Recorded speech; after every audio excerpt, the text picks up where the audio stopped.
How's it going, guys? It's C-RadTV at the WWE Monday Night Raw review from January 28th. Officially on the road to WrestleMania 35, which is 69 days away. So let's go ahead and jump right into the Raw review.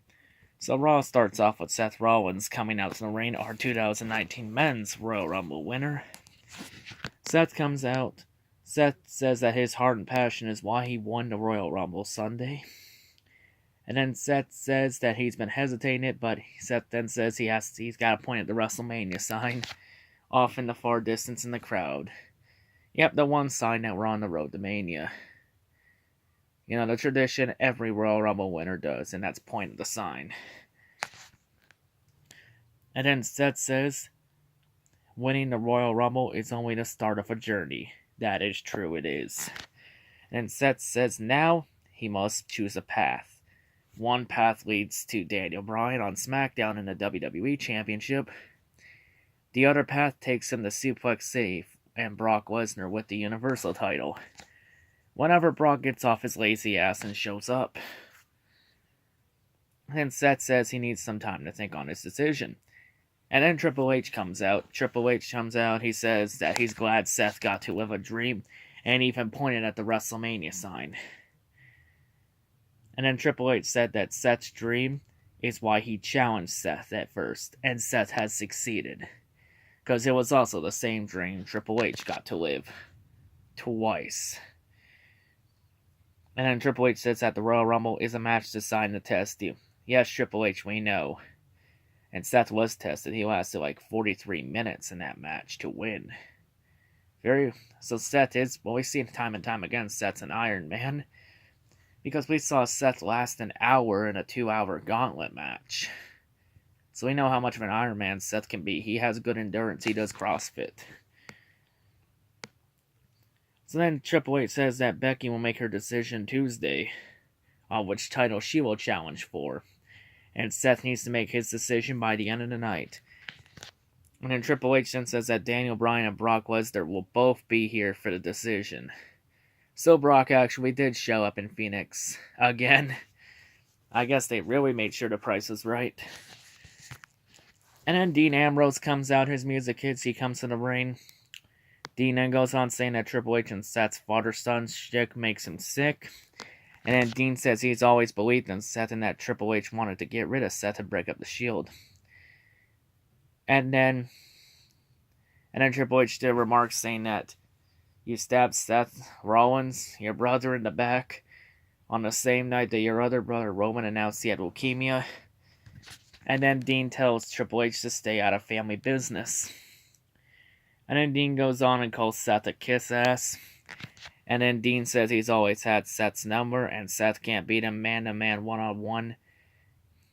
He sort of is right, because every time Seth has beaten Dean, he's either needed help from J&J Security or Kane.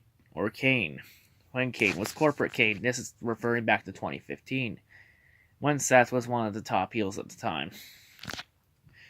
So then Dean goes on and challenges Seth to a match. Triple H then says, let me think about it. And then Dean goes and asks Triple H if he has to ask for Vince's permission first. So then Triple H gets back in the ring and then says, get a ref, and sanctions the match. So we get to the match. Highlights of the match. Seth's low drop kick to the bottom rope was good, along with his diving clothesline off the barricade. Seth's 2 super kicks were good. Dean's right hand to counter a suicide dive was very well executed, along with Dean's glam slam. Seth's crossbody was good, along with a swing blade. Seth's 2 suicide dives were good, along with a step up enziguri. Seth would then hit a 3rd suicide dive, which was good. Seth's ripcord knee was good, along with his buckle bomb and a super kick. To the match ending, Seth hits the stomp on Dean. Seth gets the 3 count for the win. So Seth has finally beaten Dean Ambrose clean. So then after the match, once we get back from commercial break, Dean is staying in the ring. Dean is about to address the WWE Universe. Before he can even say a word, Nia Jax's music hits. Nia Jax comes out to the ring with Tamina. Nia gets in Dean's face, and then Nia slaps Dean. Because Nia and Tamina are out for their match. Because our next matchup is a women's tag team match, but not just any tag match. No. This is a women's tag team championship elimination chamber qualifying match. Because remember, at Elimination Chamber, we'll be crowning the first ever women's tag team champions. So this qualifying match contains Nia Jax and Tamina against the team of Alexa Bliss and Mickie James. Highlights of the match: Alexa's leg sweep to counter hip toss is very well done, along with her standing moonsault. Alexa's knee drop and sunset flip were good too. Nia's hip attack was okay. I mean, it's Nia Jax. Alexa's sunset flip was good, along with Mickey's seated senton and Hurricane Rana and her neck buster breaker. Match ending, Nia hits a double Samoan drop on both Mickey and Alexa. Nia gets a 3 count for the win. So yes, for the chamber match, there were 3 teams from Raw and 3 teams from SmackDown that battle for it. Nia and Tamina will be one of those teams in 3 weeks for the chamber. So continuing on, next up, we get a one-on-one match. We get Kurt Angle versus Baron Corbin. Before the match, Baron grabs the microphone and then says that the WWE Universe doesn't care for Kurt Angle. And that Baron is going to embarrass Kurt like Drew McIntyre did back in November. So then Kurt goes and attacks Baron Corbin for pre-match assault. But when the match did get underway, highlights of the match: Kurt's 4 German suplexes were very well done. Kurt would hit the angle slam, but that would go get a kick out. So once again, we have wrestler kicking out of opponent's finisher like it's your normal move cliche. Kurt's ankle lock was good, but Baron would power out of it. Match ending, Baron hits a deep 6 on Kurt. Baron gets a 3 count for the win. Man, this match was ass. But after the match, Baron goes on and then hits the end of days on Kurt Angle for post-match assault. And then Baron goes and blames the WWE Universe for what he did to Kurt Angle. And then blames the WWE Universe for WWE being trash and Raw being trash. Hey Baron, it's not the fans' fault that the company is a poorly run shithole. God damn it, I've already done this rant multiple times. I did this rant when Xavier Woods said it was the fans' fault for this company being a poorly run shithole. Like, that's on management. That's on creative sucking ass. And your booking being so terrible and inconsistent. Like, the fans are not at fault for this. It's management in other areas backstage behind the curtain. But we'll continue on. So then next up, Finn Balor comes out to the ring. Finn says that he went toe-to-toe with Brock for 10 minutes. Technically, Finn, it was 8 minutes and 37 seconds, but we'll go with 10. We'll go with 10 to make it sound better. So Finn goes on saying that he's hurt after Sunday, but Finn says his head is still held up high. And then Finn said Sunday he made Brock Lesnar believe, which is why Brock attacked Finn after a match Sunday. So then Bobby Lashley and Lio Rush come out to the ring. So Intercontinental Champion Bobby Lashley and Lio Rush come out. Lio goes on saying that it's a disgrace that twerp like Finn Balor got a chance at the Universal title. And then Lio says Finn stands no chance against Bobby Lashley. And then Lio says what Brock did to Finn Balor is nothing compared to what Bobby does to Finn. And then Finn goes on saying he lasted longer with Brock Lesnar than Bobby Lashley did in the Royal Rumble Sunday, because Lashley only lasted 12 seconds. Bobby took exception to that and then attacks Finn Balor. Then Bobby goes on hitting 3 twisting slams on Finn Balor, and Bobby stands tall. I guess this means it's set up the Finn Balor-Bobby Lashley feud now. So continuing on, next up we get a tag team match. We get the Revival, Scott Dawson and Dash Wilder against Zack Ryder and Kurt Hawkins. And Kurt Hawkins enters this match with a 258 match losing streak. Will this be the night it ends? Highlights of the match: Zack's overhead slam was good along with his double low drop kick. The Revival's drop kick suplex combo was very well done. Scott's side slam was good along with the Revival's double leg drop. Zack's neckbreaker was good along with Kurt Hawkins' 2 drop kicks and his enziguri. Match ending, Revival hit the Shatter Machine on Kurt. Dash gets the 3 count for the win. So now, make Kurt Hawkins' losing streak go to 259 matches now. Oof. So then next up, we get Elias in the ring. Elias then goes on saying that the fans need to be better and give him a standing ovation. He does his normal shtick. Then the crowd starts chanting, "We're not worthy."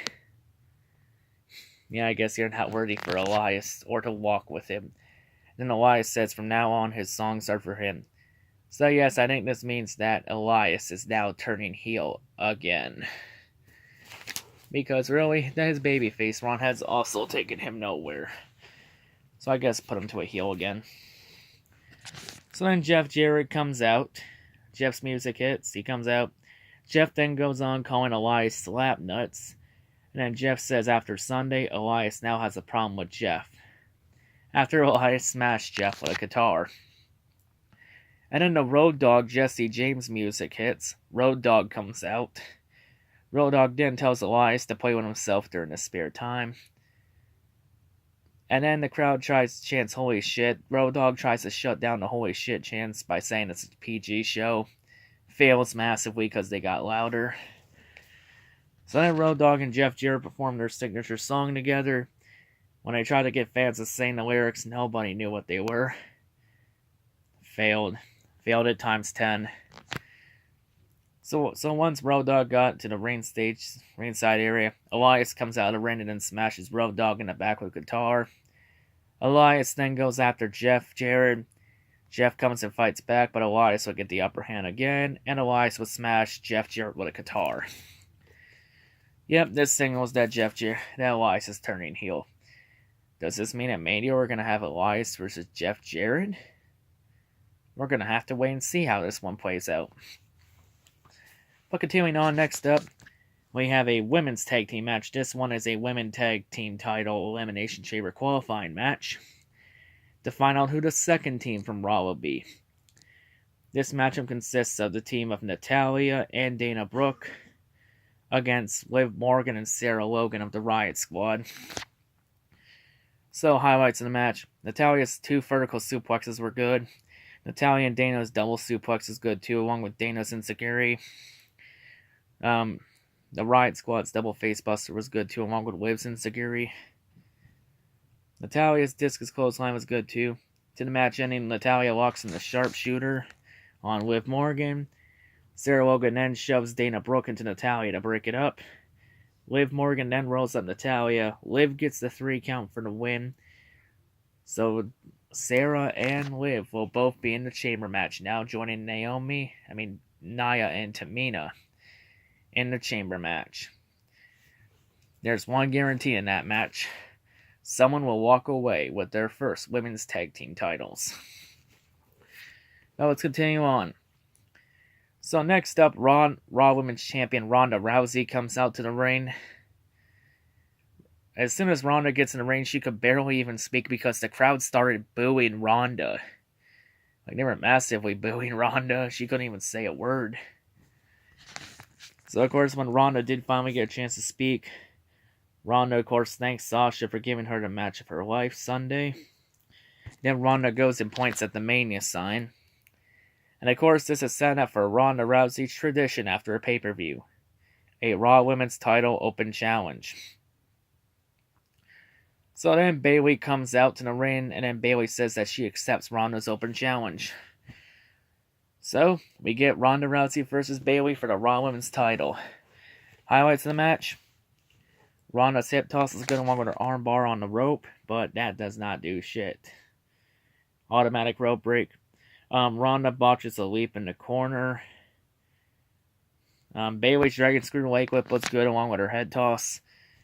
Ronda would completely botch her spear. She did not. She went for the head and not the short midsection. Ronda, you got a lot of work to do on that spear. You got to aim for the midsection, not the head, girl. Ronda's 3 judo throws are good. She'd go for a 4th, but her leg gave out on her. Ronda would then do an arm drag, which was good. So Bayley then goes. She counters a kick with a knee bar. Bayley would hit a Bayley to belly into the barricade, but that doesn't do anything when you're outside the ring. Bayley's sliding dropkick was good too. Bayley's elbow drop was good too. Bayley would then lock in the bank statement, but Ronda would fight all the way to the ropes to force a break. Ronda's avalanche flip off the top rope, which then sets up the armbar, and then Ronda gets the tap out victory to retain. Is there any doubt? So then after the match, Bayley and Ronda go up ahead and then they both shake hands, showing sportsmanship to each other. And speaking of Bayley, next week on Raw, we'll have our third and final women's tag team titles elimination chamber qualifying match. Despite the third and final spot for Raw in the chamber, as it will be Bayley and Sasha Banks against a team of Alicia Fox and Nikki Cross. I think we know who's gonna win this match. It's easily predictable. But continuing on back onto the segment. So then after the match, after Bayley and Ronda shake hands, Becky Lynch's music hits. Becky Lynch comes out to the ring. She, of course, is wearing a knee brace after Sunday. Of course, the crowd, she got a massive pop from the crowd. The crowd's chanting Becky. We want Becky, of course. So Becky grabs the mic. Becky says that Ronda isn't the baddest woman on the planet. And then Becky says she chooses to challenge Ronda Rousey for the Raw Women's title at WrestleMania. Or whoever the champion is at Mania. So then Becky says she's going to take Ronda's title and kick her ass. So then Ronda grabs the mic and then Ronda says she wants the best Becky possible at WrestleMania. So that there's no excuses. And then Ronda's saying she will break Becky's face faster than Nia Jax did. I believe that. Ronda then says she could kill Becky but chooses not to because she bet Ronda knows the difference between WWE and UFC. One is designed to kill somebody. One is designed to not kill somebody. Anyone want to take a guess on which matches with which? So then Ronda goes on saying that any ring she steps in is hers, and then Ronda says she will own Becky at WrestleMania. So yeah, it's official. Ronda Rousey will defend against Becky Lynch, or whoever the Raw Women's Champion will be, at WrestleMania. So yeah, Becky said, the hell with Tuesday. Becky was making her decision tonight. So continuing on, next up we get our main event, our one-on-one match. Braun Strowman versus Drew McIntyre. Highlights of the match: Braun's toss in the corner was good. Drew's toe hold to counter a drive-by shoulder tackle was very well executed. Braun's side slam was good along with a splash in the corner. Braun's hammer fist was very well done too. Braun's arm drag off the apron was good too. Match ending as Braun's about to go for a drive-by shoulder tackle on Drew. Baron Corbin comes out and attacks Braun from behind, forcing a DQ. So Braun was going to win regardless. So then after the match, Baron goes and attacks Braun with a chair for post-match assault. Braun would then punch the chair out of Baron's hand and fights back. So then Braun runs Drew into the barricade. And then Braun hits a drive-by shoulder tackle on Baron. Drew McIntyre then hits a big boot on Braun Strowman, but the commentary would botch by calling Drew's big boot a Claymore. It's like, what? Are you even fucking watching? That wasn't a big boot, Michael Cole.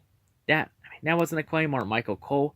It was a big boot, you dumbass. Learn to pay attention and wake up. So then Baron and Drew go and hit a double choke slam on the Braun Strowman right on top of the steel steps. Baron and Drew stand tall. I think this is setting up for Braun Strowman versus Baron Corbin at WrestleMania. I think that's what we're setting up for. Or Braun versus Drew McIntyre. Take your pick. But hold up, we ain't done yet because we got one last segment to go. So next up, Universal Champion Brock Lesnar comes out to the ring. Daniel Bryan, of course, the WWE Champion, is in backstage. Because we gotta find out who will Seth Rollins pick to challenge at WrestleMania. So Paul Heyman goes on, does a normal intro. Paul then goes on and says that Seth should challenge Daniel Bryan at WrestleMania. And then Paul says that Seth doesn't want to get into a fight with Brock Lesnar. Oh, why, Paul? You afraid that Seth Rollins challenges Brock, Seth's gonna beat him at Mania? So then Seth Rollins comes out and then Seth gets right in Brock's face. I think that gives you an idea of who Seth wants to challenge at WrestleMania. Seth then goes and attacks Brock Lesnar with a kick and starts a brawl. Brock Lesnar would, of course, fight back. Brock would then hit 4 F5s on Seth Rollins. Then Brock grabs the Universal title. He lays it on the ground. And then Brock grabs Seth, and Brock hits a 5th F5 on Seth right on top of the Universal title. Great, Brock, great. Thanks for showing us that you don't even give a shit about the Universal title, too. Like, we're going to have to replace that every week if you're just going to destroy it. You might as well be better off wearing a goddamn replica to the ring instead of the actual thing. So then as Brock's about to leave the ring, Seth then eggs Brock on for more, asking Brock if that's all he's got. So then Brock goes and hits a 6 F5 on Seth Rollins. And as Brock hits a 6 F5, that's when Raw goes off the air, and that's how we end Raw. Of course, you know, we gotta make Brock Lesnar look strong at WrestleMania. So when Seth beats him, it will really mean something. And of course, I think it's obvious that Seth's gonna take the title off of Brock. Like, it's obvious, clear as day. Like, there's no need to even watch that match at Mania, because we already know who's gonna win. This time it'll be no jokes. Like, the only way I could see Brock retaining is if he signs another extension. But yeah, in terms of Raw, another mess show, mediocre. 3 out of 10, my final rating. Not much happened tonight. Didn't really expect much happening since it's the Raw after Royal Rumble. But, we only got a short amount of time to build up until Elimination Chamber. But yeah, I'm done for now. So yeah, that's all I gotta say. Hope everyone has a great day, and yeah, peace out.